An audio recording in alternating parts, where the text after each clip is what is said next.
And part of it has to do with our approach to chronic disease. It's not the sole reason here, but we see that there's a rising tide of chronic disease. In the United States, it affects at least 1 in 3 Americans, and it accounts for about 75% of healthcare costs. And it's the #1 cause of death and disability. And we're talking big numbers here, over and this is 2007 when they estimated, we were talking over $2 trillion a year spent on chronic disease alone. And that the projections is to double by the year 2016. And this is a global problem. This is not just in the United States, and it's not just in developed countries at this stage, that over 50% in the world have 2 or more chronic health conditions.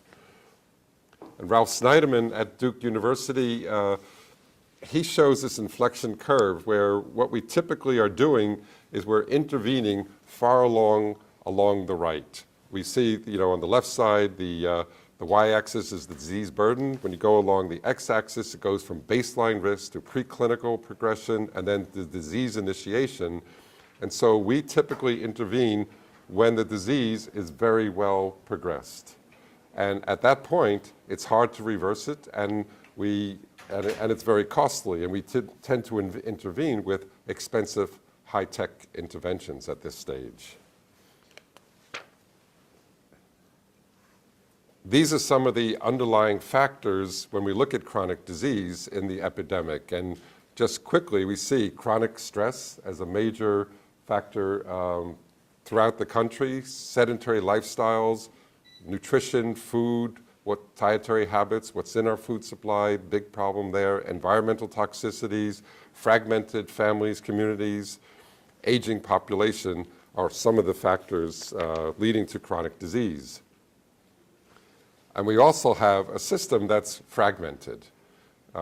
It's a system of more specialists. I think the ratio is 2 to 1, specialists to primary care in our country.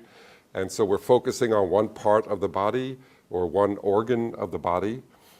In the United States, we lack sorely a good primary care system. And I'm trained as a family physician, and I'm ashamed to say that, but that still remains today. Where the doctor really knows the patient, coordinates all care, and looks at them over a period of time. In addition to that, we have, insurance payers, interest in big dollars, pharma, and the whole idea of that one size fits all. One treatment's going to fit all of that particular type of disease. So you wind up with the patients in the middle looking confused. So what we have, in a way, is a sick care system, not really a healthcare system.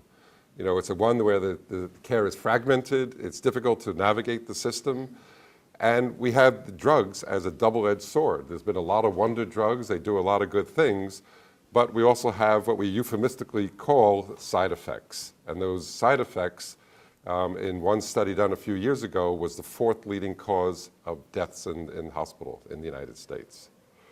We also have that about 60% of our drugs are effective for our patients. That's a high estimate, probably. And we have the wonder drugs for particular bacteria or pathogens, and then you have those pathogens then mutate to get around the wonder drugs. And so we wind up chasing the bacteria, and rather than even looking at how do we build up the milieu, the internal environment of the person. So we're focusing on illness and not health. So all this led to the Institute of Medicine basically saying years ago that our present approach to healthcare resembles a group of engineers trying to break the sound barrier by tinkering with a Model T Ford, and that we need a new vehicle or many new vehicles, and that the only unacceptable alternative was not to change.